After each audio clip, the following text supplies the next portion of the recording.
when you're dealing with any type of livestock, it's like people. Just because you got brothers and sisters don't mean you're all the same size, right? Some of them are just genetically going to be a little more predispositioned to be big boned, and that joker right there is him. So we're up here at the hog pen, and what I want to talk to you is about these feeders.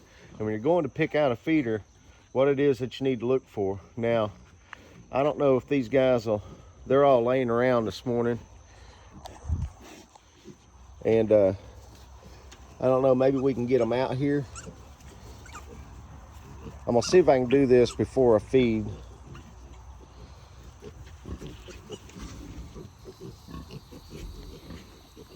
If you're choosing feeders, it's going to be a little bit different than if you're choosing one to breed. There's going to be a lot of the stuff the same, but just to kind of give you a little bit of rundown, first off, if you're choosing one to feed out, number one thing that you're going to look for is you want big hogs. We're not so worried about color when we're talking about a hog to eat, but you want a big hog. You're looking for a good breed. I like to have a hybrid hog, one that's been crossed between a couple different breeds.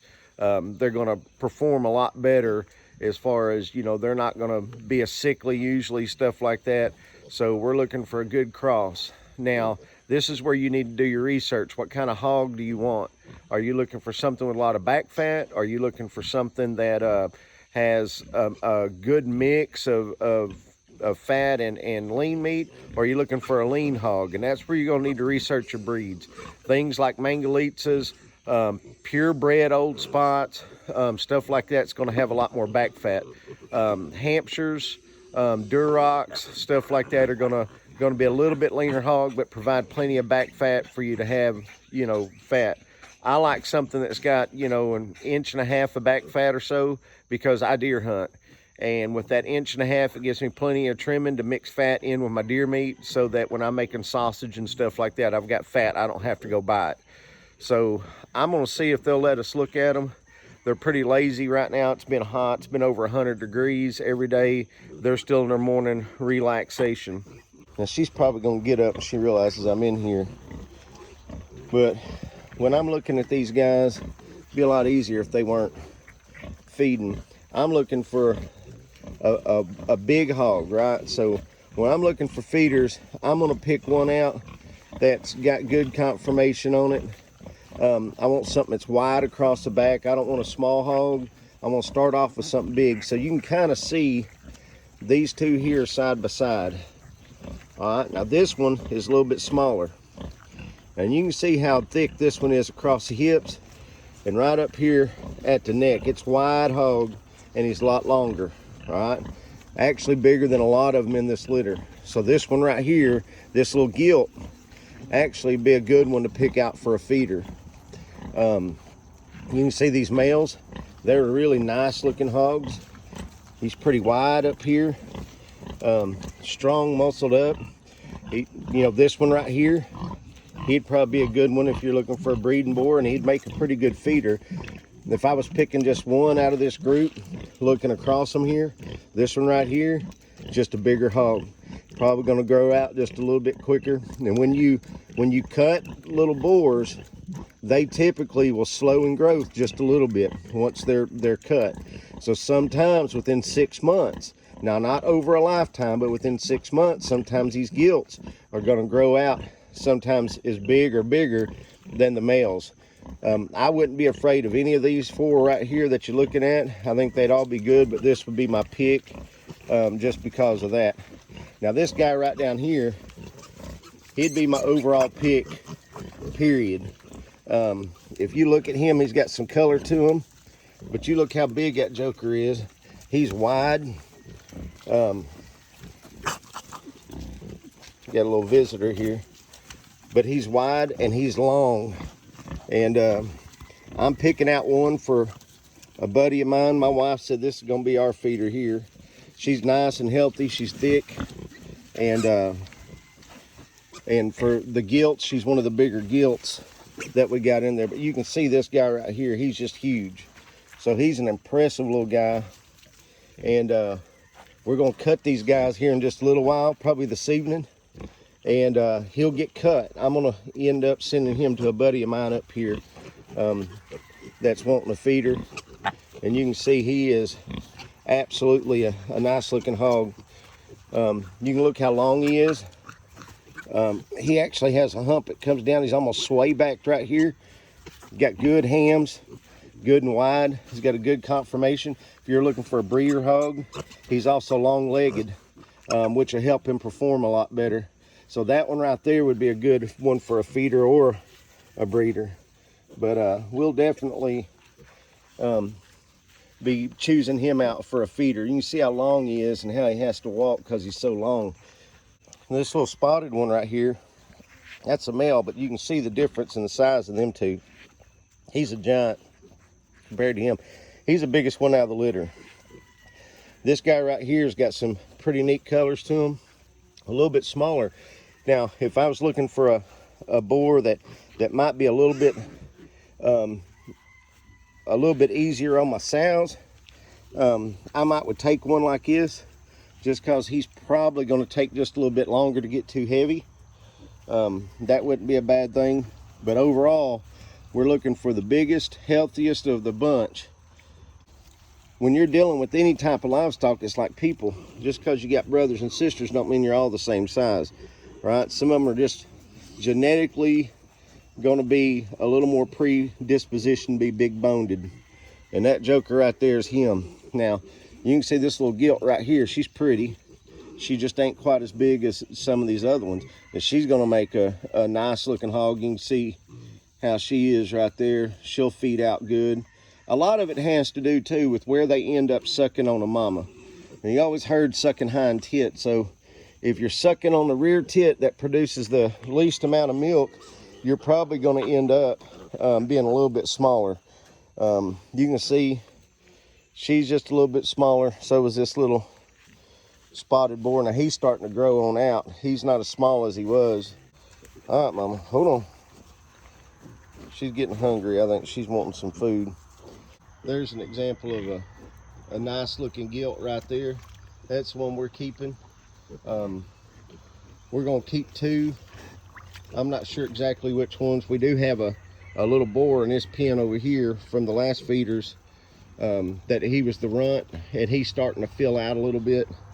But just from experience, one thing I'll tell you is mixing litters sometimes will cause a little more fighting. They don't have their pecking order decided yet. So a lot of times whenever you end up mixing piglets from different litters and sticking them together, they're going to have to sort that out. You'll get a lot of bite marks and stuff, which sometimes can cause a little bit of infection or something like that in those bite marks. So you got to be careful of that. When you get new pigs on your place, you always want to quarantine them before you put them in with other pigs. You never know what one pig might have. The pigs you have might have something that'll make that pig sick or vice versa. So we just want to make sure that we keep them as healthy as possible. We've got a little quarantine pen over here. It's small. We can keep them in, give them a check to make sure that they're all right. Now we do give all of our piglets, we'll get a shot of ivermectin. 1 cc per 75 pounds. That'll be where we'll end up giving them like a quarter of a cc or something like that at weaning. It'll knock any worm load that they have out, which typically these aren't really wormy. But then that'll carry that hog all the way to butcher for 6 months. So, I mean, you got to be at least 3 months out before you butcher them in order to give them ivermectin. And so usually just one shot's going to carry them to butcher date. Now our big hogs, they get a wormer usually a couple of times a year, sometimes 3, just depending on the season. We've had a lot of rain, and if you know anything about worms, their eggs and stuff can lay dormant in soil for years, but this wet weather will cause your worm population to become more active. So you'll have more problems in wet weather with worms than you will in dry. So because of all this wet weather, everything on our place is probably going to get a shot of ivermectin. We don't want anything carrying a large load of parasites. You can see Mama coming to check me out, making sure I ain't doing nothing wrong. I'm going to give her her room. I ain't hurting them. So that's a look at these feeders here. You can see this little fat girl right here. she's gonna stay here with us. If you're looking for a gilt, well, I got her rolled over.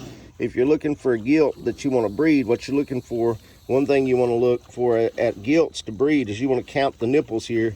You want to have at least 12. You want them evenly spaced, right? So on each side, she's going to have 1, 2, 3, 4, 5, 6, 7. 1, 2, 3, 4, 5, 6, 7. She actually has an extra one in there, it looks like. Now, that a lot of people don't like that. I know she's got plenty of nipples that she's going to be able to feed. We actually have one of our sows has an extra nipple. It's actually a dead nipple. Really doesn't do anything, and it's not been a problem. So I wouldn't be afraid of that. If I got down there and she only had 6 on each side, I pause. That's the bare minimum you want. If she had 8 on one and 5 on the other, it wouldn't be good. But that's going to be a good little gilt there. I don't know what else I can really tell you about it. You want good pigs when you're picking out feeders. Make sure you can look at the parents. Make sure you pick out good, healthy pigs. You want to make sure that they don't have any snot, that they're not got the squirts. You can see how these are all rooting around. They're all wagging their tails. They're all happy. But a sow's dangerous when she's got these piglets. I wouldn't even got in there with her if I didn't know her temperament, if I didn't know what I'm allowed to get away with and what I'm not. If they would have started squealing for any reason, I'd have probably been leaving exit stage left really quick.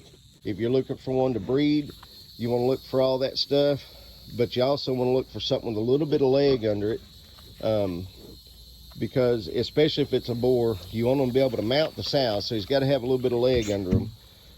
Now she's kind of a short-legged sow, and a lot of people say they want a lot of leg under them for a sow. Now I'll say this, she's a lot shorter legged than she is. Now she's got long legs, but I have noticed she has an easier time getting down for her piglets to feed. It's like she's lower to the ground. She doesn't have any problems. She can lay down real easy. She doesn't really flop that much when they're little. She turned out to be a really good mama. And you can see how easy she's gonna lay down here, making sure she ain't getting on none of them. Now you're over 400 pounds, you don't lay down that easy. But she can get down, but she don't have to flop. So I'm not as concerned about a lot of leg under a sow. I just want leg on my boars. He's got to be able to reach up there and mount. So it actually has a really, our boar has an easier time mounting her because she is a little bit lower to the ground than he does this one. It's lickety split with her. So that in a nutshell is going to be, what I look for when I'm picking out a feeder. I want something that's going to grow fast. I want good feed conversion, meaning that as I feed that pig, it takes me less feed for him to gain weight. If I'm having to feed a pig out 8 to 12 months, then I'm losing money on those feeders. I want something that's going to have rapid growth rate. I want them to be at 280 to 315, somewhere in there, 6 months. The last ones we butchered, one of them out of 1 litter, he was a nice looking hog. The meat quality was perfect. He weighed probably the 265 280 range. The other one weighed 300, maybe just a little bit over. So we ended up with really good hogs, 5.5 months from weaning, not a problem at all with them. If I'd had to feed that thing out from weaning for a year, I'd have lost so much money on them. It cost me, because of the increase in feed prices, it cost me roughly per pig on my place, that's including my boar, my sows, and my feeders. Last year, it run me roughly about $240 during those feeders' life cycle. So for that 5.5 months, it run me about $240 to feed them out. But, it was probably a little less than that because, I'm just running total feed bill and dividing it by the number of hogs on my farm. These sows actually ate more feed than anything on the farm, having piglets at one point, being pregnant over the last several months and stuff as their feed increased. So I was probably closer to about $180 in bulk feed to feed out each one of those. So I was about $360 and I fed out 2 hogs. That's going to be probably a little bit better comparison than dividing overall. By the time I sell these feeders, get my money recouped and everything, I'm breaking even, maybe coming out slightly ahead. So basically I'm getting free pork.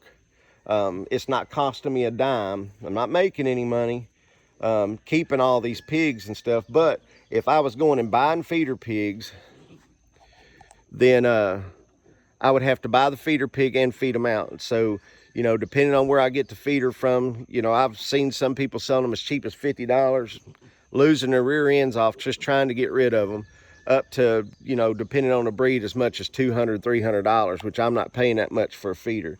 So on average, let's say $80 for a feeder in my area.